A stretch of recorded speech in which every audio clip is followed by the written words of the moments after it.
Assalamualaikum, selamat pagi. Terima kasih untuk anda yang terus bersama kami. Di mana lagi kalau bukan stesen nombor 1 di hati anda. Wah, betul. Bernama TV. Pagi ini sekali lagi kami bersiaran untuk edisi hari Isnin 13 Mac 2023 untuk Apa Khabar Malaysia. Apa khabar anda? Ada baik ke? Kalau sihat, Alhamdulillah. Tak kira di mana juga anda berada. Walau apa pun yang anda lakukan ketika ini, terima kasih kerana bersama-sama dengan kami. Pagi ini saya bertemankan Mami yang cukup berseri-seri. Saya Helena Palawi, apa khabar anda semua, dan diharapkan apa jua cabaran anda hari ini, hadapinya lah dengan senyuman dan keadaan yang sentosa. Tak ada apa ujian yang diberikan kepada kita tanpa ada penyelesaian. Apa yang perlu kita lakukan adalah tenang menghadapi situasi, barulah kita boleh berfikir dengan wajar. Okey, dan tentunya apa khabar Malaysia pagi ini, banyak pengisian kita. Selain daripada kita akan kongsi sama dengan anda antara yang terkandung di portal bernama.com, kita selusurilah satu persatu antaranya ini mungkin berita baik untuk anda yang mempunyai kenderaan ataupun mobility elektronik ataupun apa jenis kenderaan ataupun micro mobility yang seangkatan dengannya, elektronik seperti skuter ke ataupun bicycle ke ataupun orang kata skateboard ke yang elektronik, di mana Kementerian Pengangkutan melancarkan medan uji regulatory negara untuk kenderaan micro mobility bagi pengoperasian kenderaan berkenaan. Wah, dah ada bakal ada dekat Malaysia sendiri, di mana Timbalan Menteri Pengangkutan Dato' Hasbi Habibullah berkata pelancaran medan uji itu bertujuan untuk memantau laksanaan operasi penggunaan kenderaan micro mobility dari segi penguatkuasaan, pelesenan dan juga kebolehpakaian infrastruktur berdasarkan garis panduan yang telah disediakan,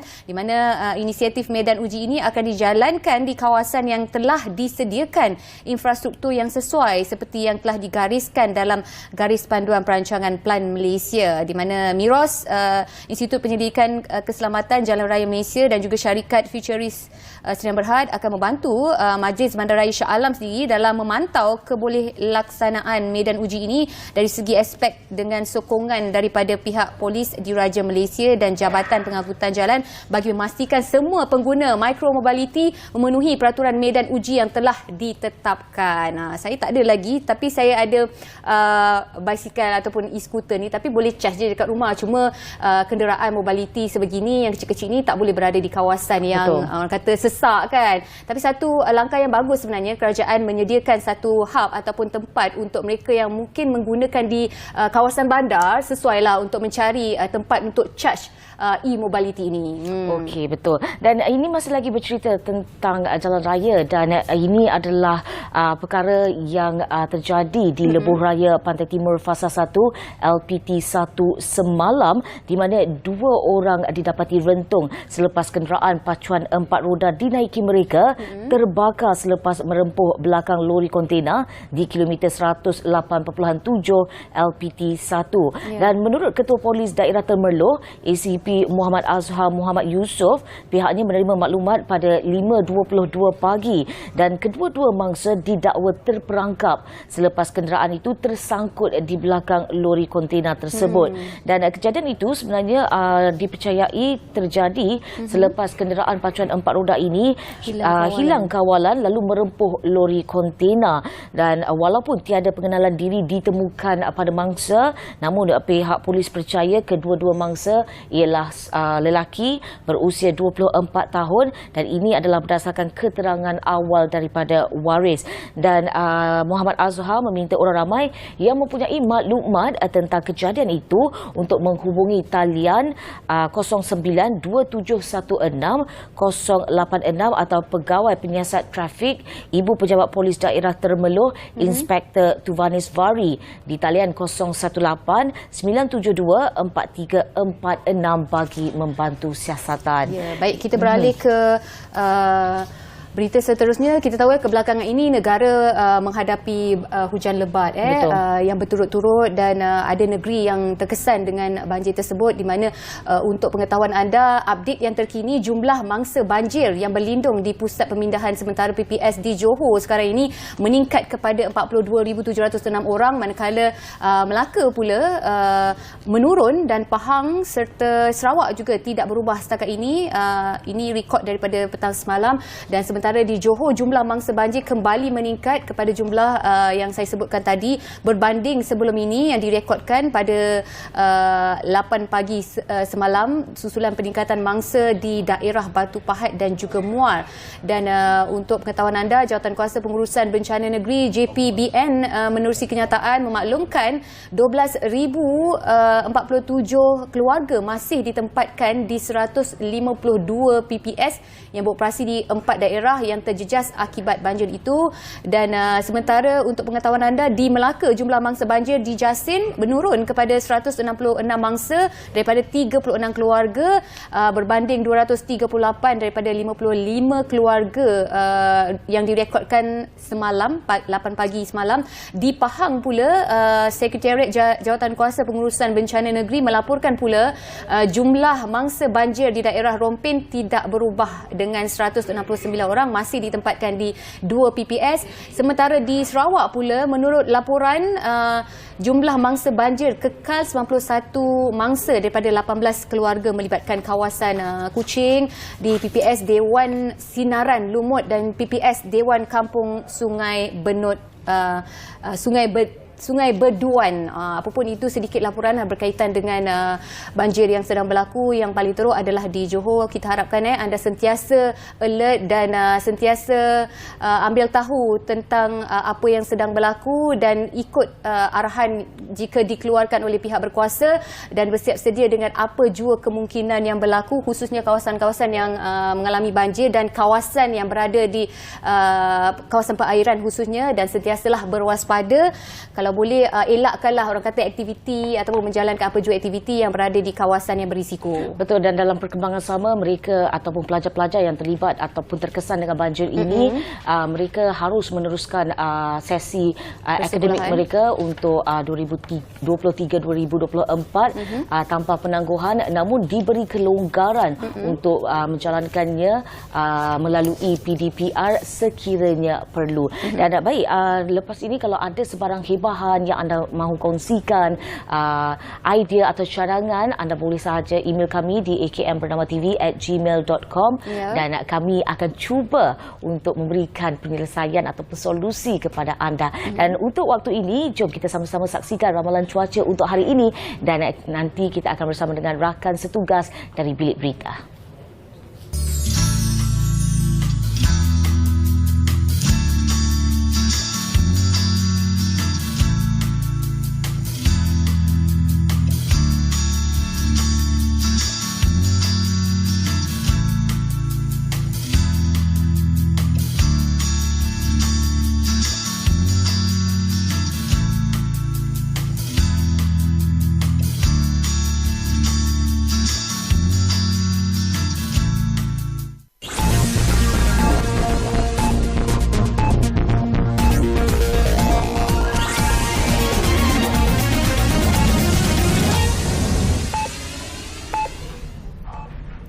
Assalamualaikum dan salam Malaysia Madani.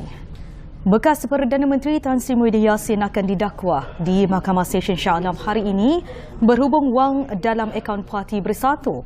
Berdasarkan semakan sistem e-kehakiman, kes itu akan didengar di Mahkamah Session 1 di hadapan Hakim Rozilah Saleh pagi ini.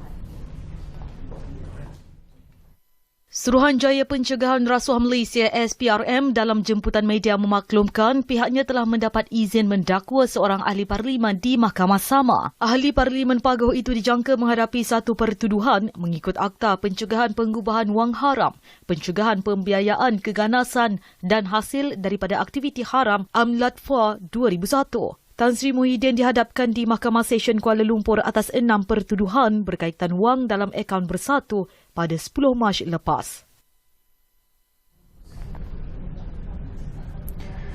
Dua beradik maut dalam kemalangan melibatkan sebuah kereta dan sebuah motosikal di kilometer 37.5 Jalan Kota Baru ke Kuala Terengganu lebih kurang pukul 7.10 malam tadi. Ketua Polis Daerah Pasir Putih, Superintendent Zaizul Rizal Zakaria berkata, mangsa Nurul Atikah Muhammad Zuhair 23 tahun dan Nurul Hanani Muhammad Zuhair 29 tahun yang berasal dari Kampung Gong Mengkeleh, Pasir Putih mengalami kecederaan di bahagian kepala dan meninggal dunia di tempat kejadian. Kemalangan berlaku ketika pemandu kereta Perodua Viva dalam perjalanan balik dari Gong Kulim ke Telosan, Pasir Putih telah hilang kawalan lalu memasuki laluan bertentangan dan melanggar motosikal yang dibawa mangsa Nurul Atikah dan pemboncengnya Nurul Hanani. Akibat perlanggaran itu, kedua-dua mangsa tercampak dan melambung ke bahu jalan arah ke Kuala Terengganu dan maut di tempat kejadian. Zaizul Rizal berkata mayat dua beradik itu dibawa ke Hospital Tengku Anis, Pasir Putih untuk proses bedah siasat, manakala pemandu terbabit tidak mengalami sebarang kecederaan. Seorang lelaki ditemui di dalam sebuah kereta di parkir Garden Home Seremban 2, Negeri Sembilan, dipercayai sudah meninggal dunia 3 hari lalu. Lelaki berusia 43 tahun itu dikatakan hilang sejak beberapa hari lalu dan rakannya dikatakan cuba mencari sebelum menemui kereta dinaiki di lokasi kejadian kira-kira jam 7.30 malam tadi. Komander Operasi Penolong Kanan Penguasa Bomba Muhammad Kamal Muhammad Kimar memaklumkan kereta jenis Proton Wira berada dalam keadaan terkunci di tempat parkir hadapan sebuah pasaraya sebelum pihaknya melakukan operasi membuka pintunya. Difahamkan kereta itu sudah berada di lokasi tersebut sejak 3 hari lalu. Sebaik pintu kereta dibuka, pihak Kementerian Kesihatan melakukan pemeriksaan dan mengesahkan lelaki berkenaan sudah meninggal dunia. Lelaki tersebut dipercayai merupakan warga tempatan yang berusia 43 tahun. Mayat kemudiannya diserahkan kepada pihak polis untuk tindakan lanjut. Sekian dari Bilik Berita. Salam hormat dan salam Malaysia Madani.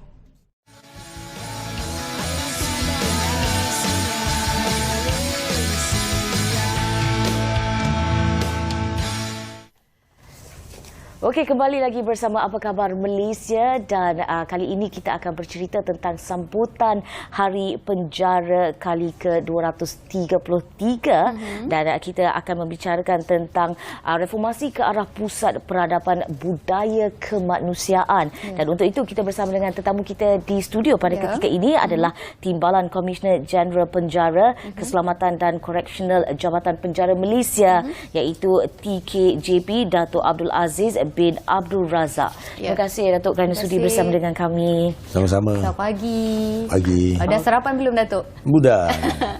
Okey, satu hari yang mungkin akan menggembirakan bukan sahaja khususnya untuk kaki tangan penjara, tapi mungkin rakyat Malaysia juga boleh turut sama untuk program ini, di mana kita tahu Jabatan Penjara Malaysia akan mengadakan sambutan Hari Penjara dalam masa terdekat ni yang bertemakan reformasi ke arah Pusat Peradaban Budaya Kemanusiaan. Mungkin Datuk boleh kongsikan kenapa tema yang cukup unik ini diberi tema sebegini? Okey. Awalnya saya nak ucap terima kasih kepada Bernama kerana memberi ruang untuk kita war-warkan sambutan Hari Penjara ke-233. Cukup panjang sebenarnya. Tema ni bertepatan dengan masa hari kini adalah kita untuk membangunkan manusia ini yang berbudaya kemanusiaan. Jadi reformasi ke arah pembentukan semula peradaban budaya kemanusiaan ini adalah sangat bertepatan dengan konsep Malaysia Madani pada hari ini. Okey, Datuk, kalau kita lihat baru-baru ini Komisioner Jeneral Penjara iaitu Datuk Haji Nordin bin Haji Muhammad ada menyatakan dalam ucapannya bahawa semasa Majlis Pelancaran Akta Kehadiran Wajib Pesalah-pesalah Pindaan 2022 ataupun Akta A1660 tahun lepas, bahawa Jabatan Penjara ini menyasarkan 2/3 bantuan yang menjalani pemulihan akan melakukan pemulihan mereka di dalam komuniti. Dan adakah ini ada kaitan dengan tema kita dan juga kalau kita boleh selitkan dengan Malaysia Madani juga? Ianya amat bertepatan konsep Malaysia Madani pada hari ini, di mana kita telah melancarkan konsep pembentukan semula manusia ke arah peradaban kemanusiaan ini pada Julai tahun lalu. Kita berkendakkan bahawa penlibatan daripada masyarakat yang perlu dimainkan bersama Jabatan Penjara untuk membangunkan semula manusia-manusia yang didapati bersalah ini untuk diasingkan sementara dalam fasiliti penjara dan akhirnya kita kebawa dalam masyarakat. Jadi tujuan mendidik mereka, melatih mereka dalam masyarakat ini adalah satu usaha yang paling baik, kombinasi selepas mereka menjalani pemulihan dalam fasiliti. Dan ada sebahagian bakinya hukuman perlu dijalani dalam masyarakat. Jadi pada Julai tahun lalu kita menggabungkan usaha ini supaya ia amat memberi keputusan yang baik, mengelakkan mereka mengulangi jenayah. Inilah yang kami harapkan usaha yang dimainkan oleh Jabatan Penjara, usaha yang dimainkan masyarakat dan juga banduan itu sendiri. Okey, tapi Datuk, macam mana kita nak memastikan mereka ini menjalani hukuman di dalam komuniti di samping mengelakkan mereka daripada terus melakukan jenayah? Apa orang kata indikasi ataupun halangan-halangan yang dilakukan oleh Jabatan Penjara untuk menghalang mereka untuk kembali kepada jenayah?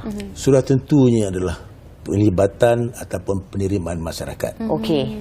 Jika sekiranya masyarakat tak terima, usaha ini akan gagal. Okey.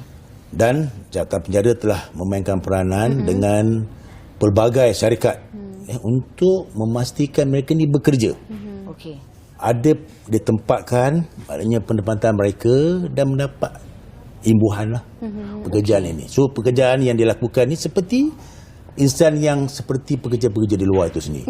Mereka dilindungi dengan insurans, mereka mendapat perlindungan daripada EPF dan gaji yang mengikut gaji minimum yang telah dikuatkuasa oleh kerajaan. Jadi saya yakin dengan usaha ini dapat kita pastikan mereka tidak lagi mengulangi jenayah. Jika sekiranya adalah kita kata sebahagiannya berlaku, mungkin sebahagian kecil sahaja, tapi hasilnya amat besar. Jumlah yang mereka mengulangi jenayah semula daripada menjalani program ini yang dalam masyarakat ini, program dalam masyarakat dalam komuniti, tidak sampai 1%. Dalam tempoh 3 tahun mereka dibebaskan daripada hukuman ini. Amat berkesan. Kombinasi di dalam pemulihan dalam penjara, dalam komuniti fasiliti penjara dan dibawa ke dalam masyarakat, memberi hasil yang cukup baik, impak yang cukup berkesan. Usaha-usaha pemulihan mengelakkan mereka mengulangi jenayah. Nak tahu juga Datuk, antara aktiviti ataupun program yang dilakukan oleh mereka ini dalam komuniti masyarakat apabila diasingkan kepada komuniti masyarakat, bila mana mereka melakukan aktiviti di luar? Dua je. Satu, kewajiban mereka adalah keluarga. Maknanya keluarga mengetahui mereka ni di mana. Sebab yang dia tahu dekat penjara A saja. Tetapi sekarang rupa-rupanya dia berada di penjara B, di kawasan komuniti ini untuk menjalankan pekerjaan. Jadi aktiviti ni banyak. Sudah tentunya yang pertama ada yang saya kata tadi, mereka perlu bekerja yang seperti yang mana kita tentukan, bekerja dengan tadi bercucuk tanam semua. Cucuk tanam ada, itu di dalam fasiliti. Kalau yang di luar fasiliti nanti ni mesti bekerja. Yang kedua, mereka ada masa untuk menjalani program pemulihan. Contohnya semasa mereka masa senggang, waktu hari Sabtu dan hari Ahad, perlu wajib. Ini telah diamalkan di dalam penjara lagi. Ya, bangun awal pagi, semayang subuh yang Muslim, yang bukan Muslim dia pun kena pengawal. Disiplin yang cukup, orang kata apa, teratur dan kemas. Dan ini amalan yang terus disambung semasa dalam komuniti yang menjalani program pemulihan dalam komuniti ini. So maknanya dalam komuniti mereka takkan boleh lari lah daripada sentiasa dalam pengawasan. Dia dalam penguasaan tapi tak adalah dia dipasung dan sebagainya. Apa sebab? Sebab kami telah percaya, kami telah lakukan penilaian risiko ni. Bukan semua orang tengok semua kita bawa keluar, tetapi tengok dah lalu program pemulihan capai level ataupun tahap pemulihan ini, Dan kita buat keputusan bahawa dia selamat dalam masyarakat dan tidak mengganggu kesejahteraan masyarakat. Dan kita bawa keluar. Okey. Baik, Datuk, kalau kita bercerita tentang residivis kes jenayah berulang di penjara ini, kita nak tahu juga antara faktor ataupun pendorong yang menyebabkan mereka-mereka ini mengulangi jenayah ataupun tidak mengulangi jenayah mereka ini. Apa sebenarnya? Okey. Satu yang paling penting mereka inilah jati diri. Okey. Jati diri ni amat penting. Dengan ilmu, dengan kemahiran yang kita terapkan semasa dalam penjara, dan mereka juga akan bawa ke dalam komuniti ini tadi, mesti dikekalkan. Dapat membezakan yang baik dan yang buruk. Iaitu kami terapkan kognitif. Pemikiran mereka. Dan skill, latihan, kemahiran. Kemahiran bercakap, kemahiran untuk menghadapi masyarakat jika sekiranya banyak perkara-perkara yang boleh mengganggu-gugat emosi mereka. Yang ini amat penting supaya dapat membezakan yang mana dapat merosakkan nama dia, nama bandu ni, dan dia dapat mengekalkan dia punya momentum supaya sampai tamat tempoh pemulihan ini tamat dan dikekalkan selepas mereka menjalani tamat menjalani hukuman kepenjaraan ini tadi ni. Okey. Dan Datuk, saya kira kalau dari segi mereka banduan-banduan di penjara ini mungkin ada pelbagai kategori jenayah terutamanya. Kalau mereka yang terlibat dengan dadah itu mungkin probability kebarangkalian untuk melakukan jenayah yang sama itu agak sedikit tinggi berbanding dengan kategori-kategori jenayah lain, misalnya bunuh ataupun perkara-perkara lain. So bagaimana, adakah mereka dilayan ataupun diberikan ilmu semasa di dalam fasiliti itu berbeza ataupun bagaimana? Untuk pesalah dadah khususnya ini tadi. Jadi kami telah usaha yang kita telah jalankan pada tahun 2022 dan disambung pada 23 ini. Kita memberi penumpuan pesalah-pesalah dadah ini dengan menubuhkan pusat pemulihan khas dadah. Itu satu. Yang kedua, program pemulihan dadah ini yang telah kita jalankan sekian lama, kita beri nafas baru. Ini panggil therapeutic community ini sendiri. Dan pegawai-pegawai ini kita dipanggil pembangunan capacity. Kita telah dedahkan dengan ilmu-ilmu yang terkini untuk menguruskan pesalah dadah. Saya yakin dengan usaha yang telah kita jalankan ini dan sokongan daripada Kementerian Dalam Negeri, saya yakin perkara ini kita dapat bantu. Khususnya pesalah-pesalah. Kerana mereka ni satu pemulihan yang khas. Kalau kita dari segi hukuman, memang dadah dah tentu salah.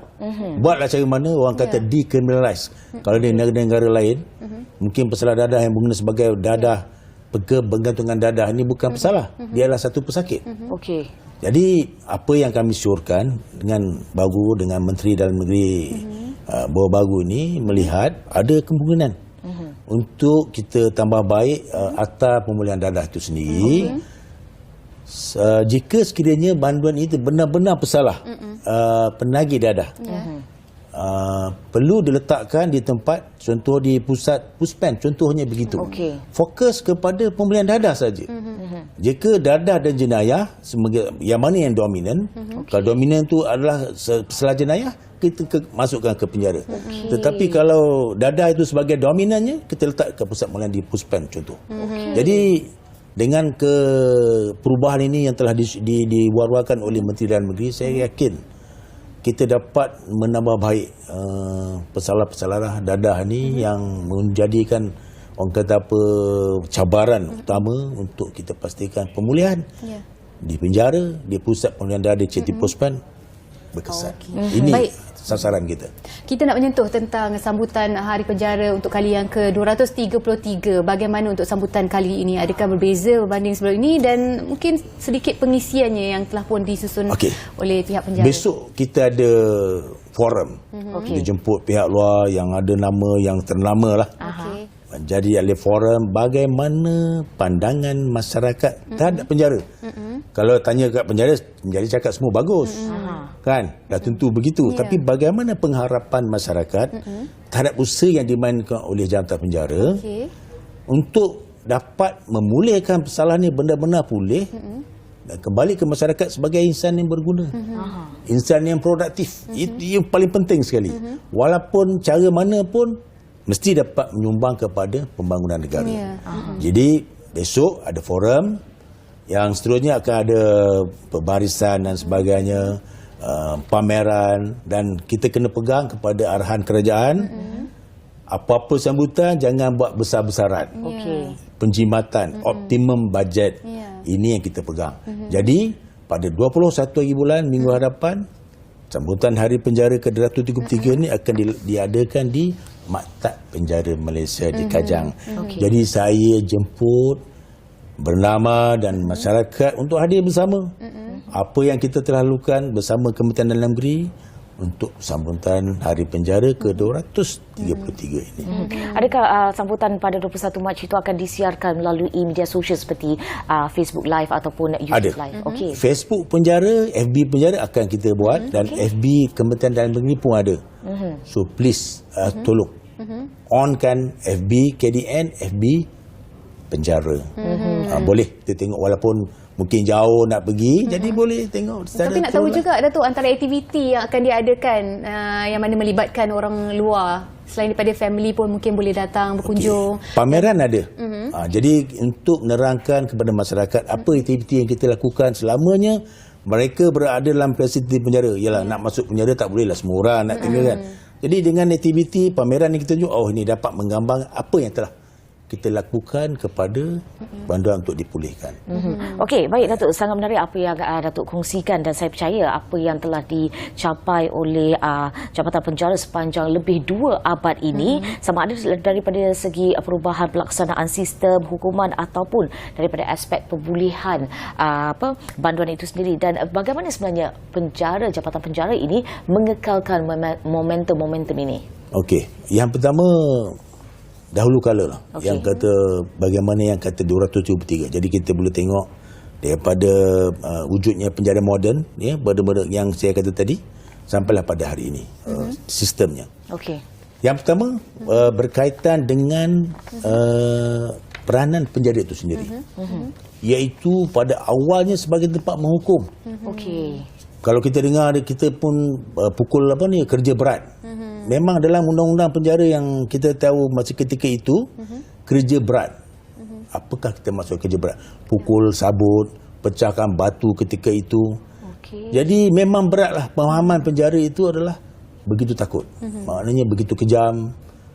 Tetapi bagaimana telah kita lakukan sepanjang evolusi 233 ini, daripada pemulihan dalam penjara yang kata kerja berat ni, kepada kita pada menghukum, retributif, kepada rehabilitation ni tadi, rehabilitatif. Jadi perubahan berlaku. Ini satu usaha yang berterusan, tidak ada titik notahnya. Sebab manusia ini bercenderung untuk melakukan yang kepada negatif. Jadi bagaimana kita nak terapkan pemikiran mereka supaya dapat membezakan yang negatif dan yang positif tadi. So pemahaman retributif pada hari ini kita telah lakukan, daripada punishment kepada pemulihan, dan sekarang ni kita berusaha satu era yang baru, dimensi baru, dia panggil restorative justice. Restorative justice ni adalah masyarakat ada ahli-ahlinya.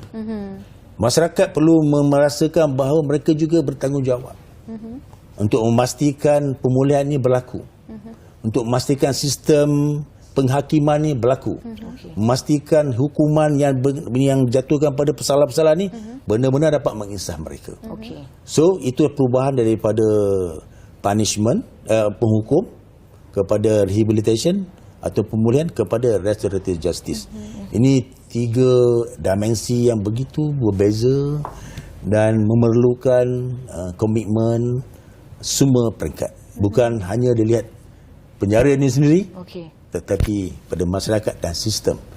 Bertepatan dengan reformasi tadi, yang mana kita ingin melihat bahawa ada 4 perkara. Yang pertama, legal system ataupun sistem perundangan itu sendiri. Hukuman-hukuman yang mesti yang dianjurkan tadi, adakah sesuai kesalahan ni, jatuhkan hukumannya begini. Alright.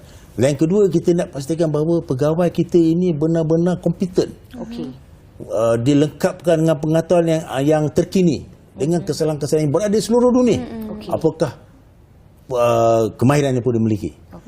Dan sudah tentunya fasiliti yang penjara yang sebelum Perang Dunia, selepas Perang Dunia perlu dia tambah baik.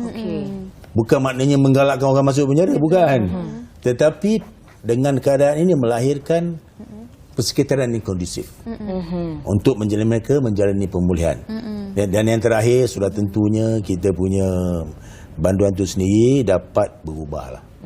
Semua dah bagi, awak dah pula dia. Kalau awak tak dapat ubah, jadi usaha ni sia-sia sahaja. Inilah perlibatannya. Baik, terima kasih Dato' Abdul Aziz bin Abdul Razak, Timbalan Komisioner Jeneral Penjara, Keselamatan dan Koreksional Jabatan Penjara Malaysia atas perkongsian itu tadi dan pastinya ia memberi kita sedikit insight dan ilmu tentang apa yang dilakukan oleh Jabatan Penjara dan terima kasih Datuk sekali lagi dan katanya kalau kita nak masuk Thailand selepas 1 Jun 2023 kena bayar 300 baht. Betul ke?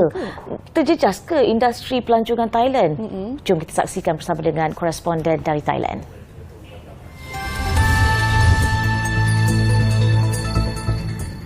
Okey, sebelum ini Thailand terpaksa menanggung kos perubatan antara 300 dan 400 juta setiap tahun untuk rawatan pelancong asing di hospital awam. Dengan kutipan fee pelancongan, Thailand dijangka mengumpul kira-kira 3.9 bilion baht tahun ini. Gabenor pihak berkuasa pelancongan Thailand TAT Yuttasak berkata, kutipan fee tidak akan menjejaskan industri pelancongan Thailand kerana ia hanya satu kutipan minimum daripada pelancong untuk mempromosikan pelancongan selamat. Thailand menyemak semula ketibaan pelancong daripada 20 juta kepada lebih 30 juta tahun ini berikutan kemasukan semula pelancong China. Tahun lepas, Thailand menerima 11.15 juta pelancong asing, meningkat daripada hanya kira-kira 428,000 pada tahun sebelumnya berikutan langkah perjalanan COVID-19 yang ketat. Statistik terbaru menunjukkan pada bulan Januari, ketibaan pelancong ke Thailand telah mencecah 2.14 juta. Pelancong dari Malaysia merupakan kumpulan pelancong terbesar ke Thailand iaitu 288,754 orang.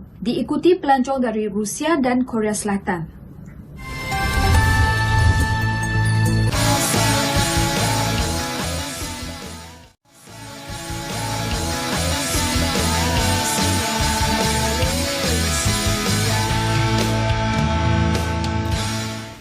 Ya, kembali bersama kami di Apa Khabar Malaysia. Baik, sebelum kita bersama dengan tetamu kita pada pagi ini untuk satu lagi bual bicara tentang semarak bulan pertahanan awam, kita nak dapatkan laporan lanjut berkaitan dengan pendakwaan ke atas bekas Perdana Menteri kita iaitu Tan Sri Muhyiddin Yassin. Kita bersama dengan rakan tugas Zana di Mahkamah Seksyen Shah Alam untuk laporan lanjut. Silakan Zana.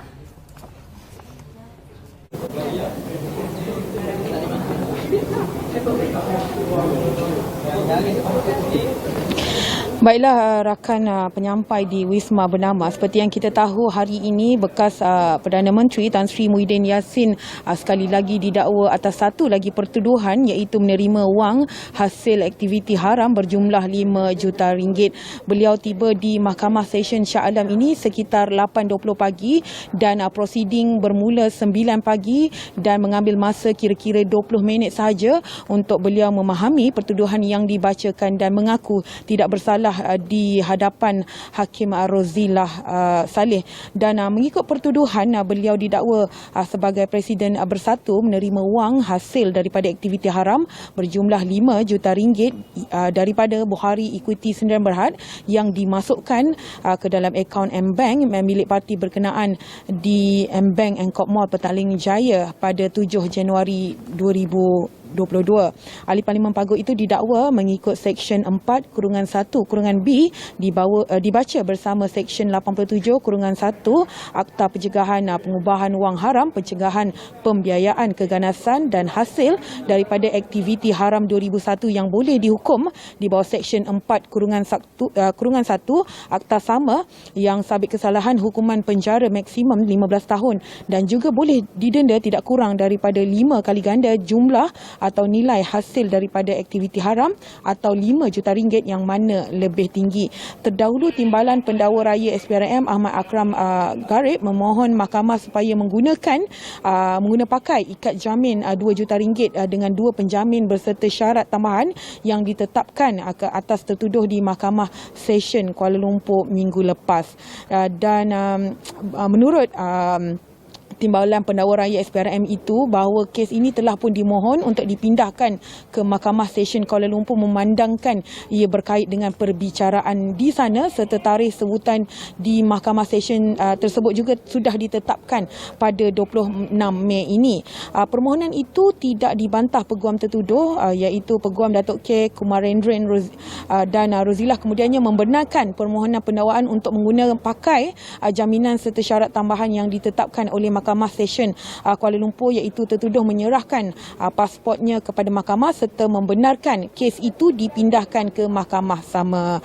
Baiklah, seperti yang kita tahu pada 10 Mac lepas Tan Sri Muhyiddin Yassin yang berusia 75 tahun dihadapkan di Mahkamah Session Kuala Lumpur atas 6 pertuduhan berkaitan wang dalam akaun bersatu, yang mana beliau mengaku tidak bersalah atas 4 pertuduhan tersebut, yang mana beliau pada ketika itu sebagai Perdana Menteri Malaysia dan Presiden Bersatu telah menggunakan kedudukan untuk menerima suapan berjumlah RM232.5 juta dan 2 pertuduhan sebagai Presiden Bersatu telah menerima wang hasil daripada aktiviti haram berjumlah RM195 juta.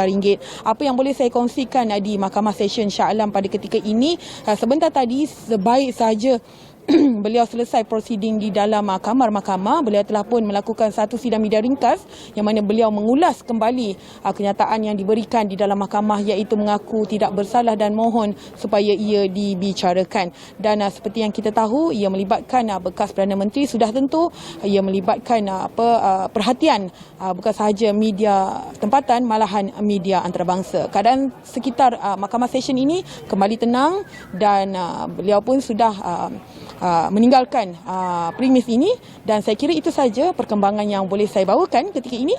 Kita kembali ke Wisma Bernama. Silakan.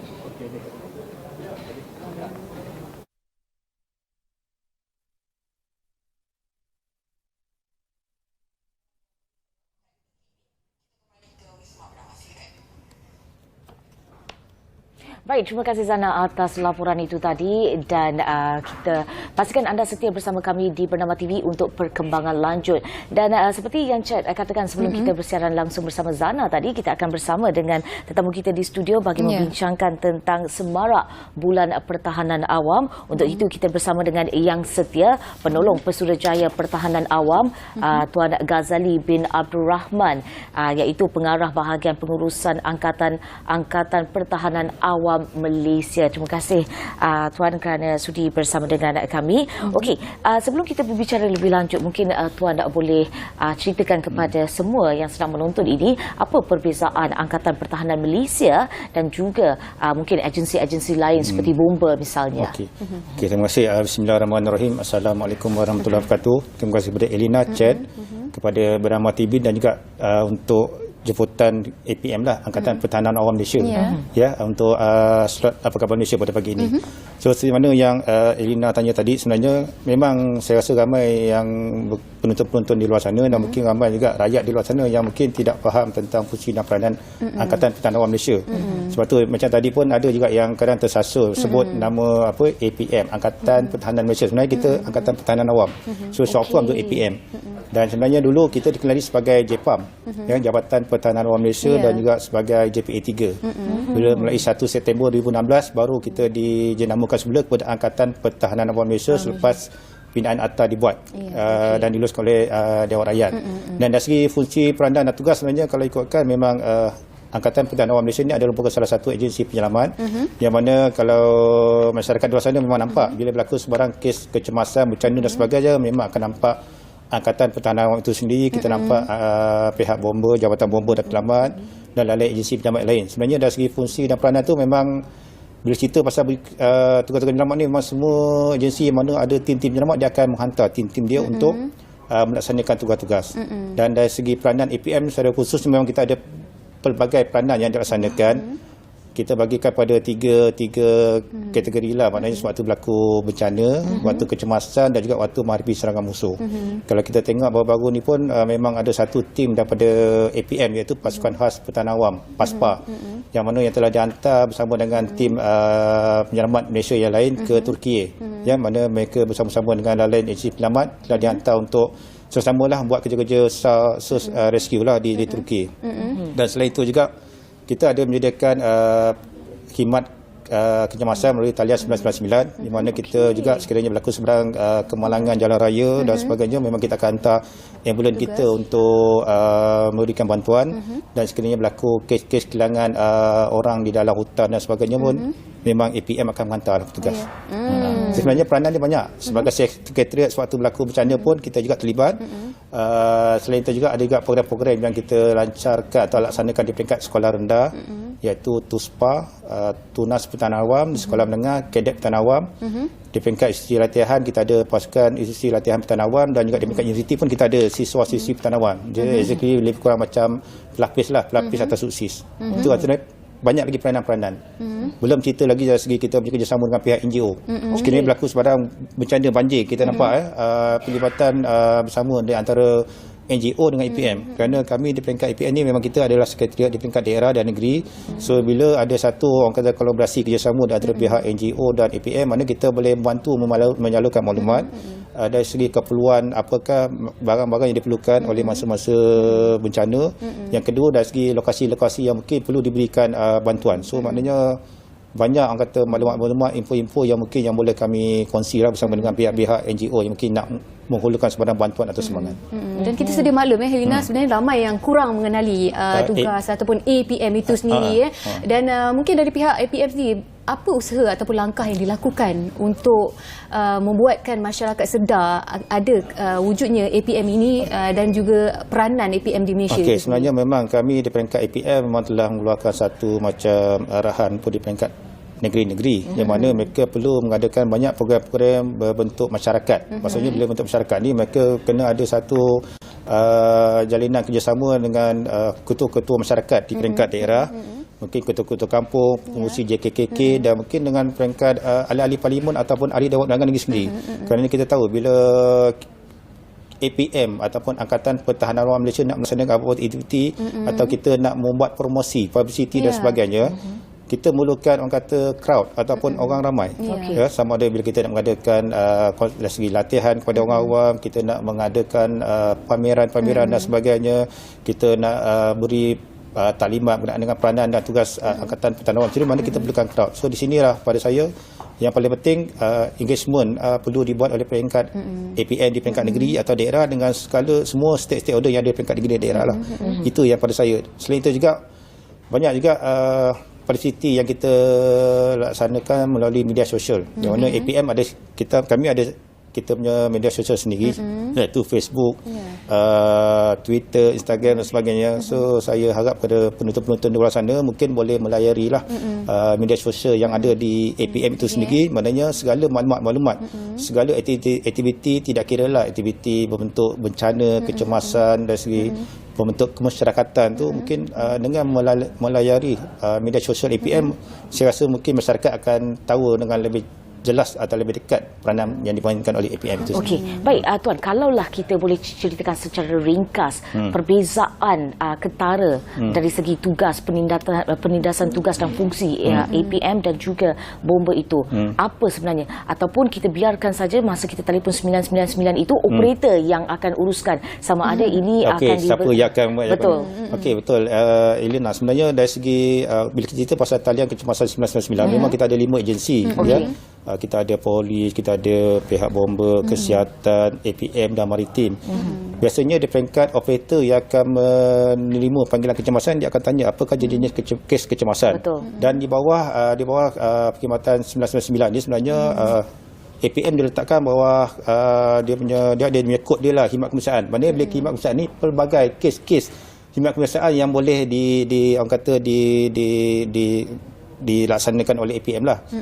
Kita nampak sebelum ni ada banyak kes melibatkan dari segi kucing, contoh kucing terperangkap ke kes ular, dan mungkin ada setengah-setengah kalau kita tengok ada musim-musim perayaan kadang ada kes lembu terlepas dan sebagainya. Memang kita kata ada tim kita yang dihantar untuk ni. Sebenarnya dari segi tugas tu pada saya memang kita ada akta. Sebenarnya dalam APM kita ada akta 221 Akta Pertahanan Awam, yang mana dalam akta tu memang jelas ada 21 fungsi pertahanan awam. Antaranya adalah segi pengurusan bencana dan juga dari pengurusan kecemasan dan sebagainya. Memang kami melaksanakan tugas ini berdasarkan kepada akta ataupun 21 fungsi ataupun tugas-tugas yang perlu dilaksanakan oleh Angkatan Pertahanan Malaysia berdasarkan kepada akta 221. Dan kami bukan kami buat kerja tu berdasarkan pada agensi lain buat ke, ada jabatan lain buat, kita tak ada. Memang kita dah tertakluk, dan pertahanan awam ni sebenarnya pada tahun ni kita dah menyambut tahun yang ke-71 sebenarnya pada 24 Mac. Maknanya kalau ikut dari segi usia pertahanan awam tu sendiri memang dah usia warga emas. Kan bila warga emas, tapi sayangnya di peringkat di luar sana masih ramai lagi yang masih tidak mengenali apa itu pertahanan awam. Tu pada saya memang banyaklah lagi yang perkara-perkara yang perlu kita lihat dan kita boleh semak. Okey, dan seperti yang Tuan katakan tadi, kita tahu bahawa setiap 1 Mac ia adalah hari sambutan pertahanan awam sedunia yang disambut di seluruh dunia. Dan bertepatan dengan sambutan ini, APM telah mengurat langkah dengan melancarkan sambutan Bulan Pertahanan Awam 2023. Boleh Tuan huraikan bagaimana bulan ini, sambutan ini akan dijalankan dan bagaimana untuk memastikan 71 tahun kewujudan itu kekal di dalam hati semua rakyat Malaysia. Okey, terima kasih. Sebenarnya memang kami ambil Bulan Pertahanan Awam ni ataupun ni merupakan satu idea atau cerita idea pada Yang Amat Setia Ketua Pesuruhjaya Pertahanan Awam itu sendiri, iaitu Tuan Amin Nur Rahim bin Mohamed. Sebenarnya macam Elina cakap tadi, memang kita dah sampai usia 71 tahun pada tahun ini. So maknanya kita perlu ada satu program yang ada impak yang besar. Sebab itulah kita mengambil bulan Mac ni sebagai Bulan Pertahanan Awam Malaysia, kerana ada satu atau ada 2 tarikh keramat. Macam mana Elina cakap tadi, 1 Mac adalah Hari Pertahanan Awam Sedunia. Untuk maklumat semua penonton-penonton di luar sana, Angkatan Pertahanan Awam Malaysia ni menjadi ahli rasmi Pertubuhan Pertahanan Awam Sedunia ni pada 6 Jun 2010. Maknanya kita dah menjadi ahli tu hampir 13 tahun.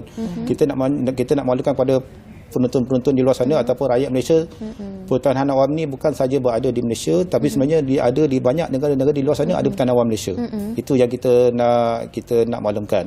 Dan yang kedua, kita ada hari ulang tahun penubuhan Angkatan Pertahanan Awam itu sendiri, iaitu pada 24 Mac. Sebab tu kita ambil Bulan Pertahanan Awam sebagai orang kata kita nak menunjukkan bahawa bulan Mac ni adalah Bulan Pertahanan Awam, dan banyak orang kata program-program ataupun mungkin aktiviti-aktiviti kita boleh laksanakan. Dan balik kepada yang bulan Semarak Pertahanan Awam itu sebenarnya adalah merupakan satu orang kata program yang mana kita harapkan melalui Semarak Pertahanan Awam ni membolehkan pengarah-pengarah pertahanan awam negeri dan pegawai pertahanan awam daerah ni untuk melaksanakan program sepanjang bulan Mac ni di daerah-daerah dan di negeri-negeri mereka sendiri, supaya kita nak tunjukkan bahawa sambutan itu bukan kita laksanakan pada 24 Mac, tapi kita nak sambutan itu dimulakan daripada 1 bulan Mac sehingga hujung bulan Mac. Walaupun bulan puasa InsyaAllah ada lagi yang majlis kita akan adakan program, contohnya hari ulang tahun. Okey, selain daripada hari ulang tahun itu sendiri, apa lagi aktiviti ataupun program-program yang telah dirancangkan, terutamanya sepanjang Ramadan? Saya pasti ada perbezaan dan cabaran untuk mengadakan program sepanjang Ramadan itu sendiri. Betul, memang sebelum ni memang bila cerita pasal sambutan hari ulang tahun, kita akan mengadakan orang kata macam ada majlis, majlis pencapaian pingat pertahanan awam, sijil, ribbon, dan juga dari segi lain-lain lah, dari segi mungkin ada majlis pemakaian pangkat kehormat APM kepada sebagai contoh. Untuk tahun ni kita ada cadangkan pada 2 orang kata peringkat negeri, iaitu Menteri Besar Selangor dan Menteri Besar Pahang lah. Itu dalam perancangan kita. Dan juga kita nak ada pelancaran maskot sebenarnya untuk tahun ni. Kita nak lancarkan maskot pertahanan awam pada 24 Mac. Mana ada 2 lah orang kata, yang lelaki dengan perempuan. Ada 24 Mac. 24 Mac tu akan ada, insyaAllah kita akan lancarkan maskot pertahanan awam. Sebenarnya memang mungkin ada di antara penonton mungkin pernah nampak karakter ni. Memang ada di di media sosial kita sebenarnya. Cuma dari segi nama tu kita akan simpan dululah, nanti akan diumumkan. Dia akan ada yang lakinya apa nama dia, yang perempuan ada apa nama dia. Dan selain itu juga disebabkan 24 ni jatuh pada bulan Ramadan, memang kita akan buat majlis tu sebelah petang. Normally biasanya bila kita buat sambutan ulang tahun ni kita akan buat sebelah pagi. Pasal ada buat pembarisan, kawalan kehormatan dan sebagainya. Tapi untuk kali ini memang kita akan buat juga ada konsep kawalan kehormatan. Dan juga kita akan ada penyampaian CJ dan sebagainya saya sebut tadi, dan juga ada dengan kita iftar dan juga solat tarawih. Memang kita akan masuklah. Sebelum ni memang bila tarikh itu jatuh pada bulan Ramadan dan sebagainya, memang kita terpaksa tunda. Biasanya kita akan buat lepas raya dan sebagainya. Tapi pada tahun ni kita nak jadikan tarikh itu sebagai tarikh, orang kata tarikh keramat. Tidak kira lah sama ada bulan Ramadan, tak bulan Ramadan, kita akan laksanakan. Dan pada tahun ini juga alhamdulillah kita mendapat makluman bahawa Yang Amat Berhormat Timbalan Perdana Menteri Datuk Seri Zahid Hamidi insya-Allah akan hadir dan akan merasmikan majlis sambutan hari ulang tahun Pertahanan Awam kali ke-71 bertempat di Bangi Avenue Convention Centre. Baik, memandangkan bulan puasa kan, first day kita berpuasa mungkin. Second day berpuasa.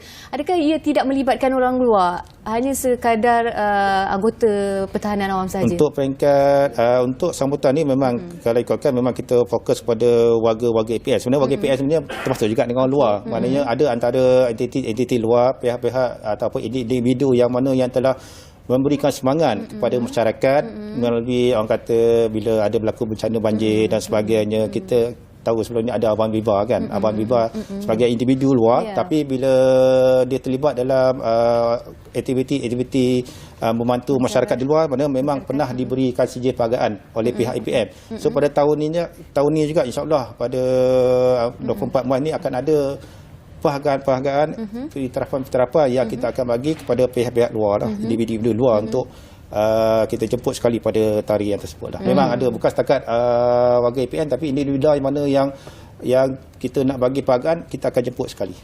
Baiklah Tuan, mungkin sebelum kita berpisah, apa harapan dan seruan Tuan kepada masyarakat di luar sana terutamanya agar sama-sama lebih mengenali APM dan juga menyertai APM sebagai anggota pasukan sukarela APM.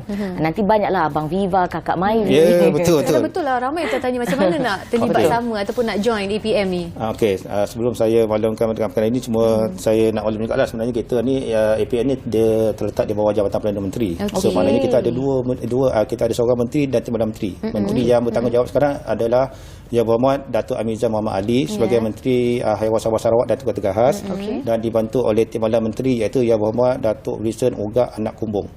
Mana dua-dua ni daripada Borneo lah kan. Maknanya yang kata mengurus atau menjadi Angkatan Pertahanan Awam itu sendiri. Dan dari segi untuk makluman kepada penonton-penonton di luar sana, sekiranya mana-mana yang berminat untuk menyertai sebagai anggota Sukarela Awam Pertahanan Awam ini sebenarnya tak susah. Apa yang perlu dibuat adalah pergi ke mana-mana pejabat Pertahanan Awam negeri atau Pertahanan Awam daerah yang berdekatan dan mohon untuk isi borang untuk menyertai lah. Dan selain itu juga boleh melayari website kami lah, iaitu www.civildefence.gov.my, yang mana mereka pun boleh daftar secara online. Itu. Dan dari segi syarat yang paling utama adalah berumur 18 tahun ke atas, sihat tubuh badan, tidak memiliki rekod jenayah, dan ada kelayakan akademik yang minimal lah. Mana layak untuk, dan paling penting adalah warga negara Malaysia. Itu yang paling penting. Itu dia, terima kasih Yang Setia Penolong Pesuruhjaya Pertahanan Awam Tuan Ghazali bin Abdul Rahman, Pengarah Bahagian Pengurusan Angkatan Pertahanan Awam Malaysia, atas kesudian bersama dengan Apa Khabar Malaysia bagi menerangkan tentang semarak pertahanan awam sepanjang bulan Mac ini. Dan terima kasih sekali lagi Tuan. Dan itu saja yang dapat kami kongsikan untuk Apa Khabar Malaysia sesi hari ini. Dah sampai dah penghujungnya. Terima kasih juga untuk anda yang terus bersama kami. Macam-macam perkongsian pada hari ini. Semoga hari ini yang kami kongsikan bersama-sama dengan anda menjadi manfaat dalam kehidupan seharian kita. Baik, sampai sini saja pertemuan kita. Saya Cedi undurkan diri. Assalamualaikum. Dan saya Hina Pelawi. Bye. Terus bangkit, yakin berdiri.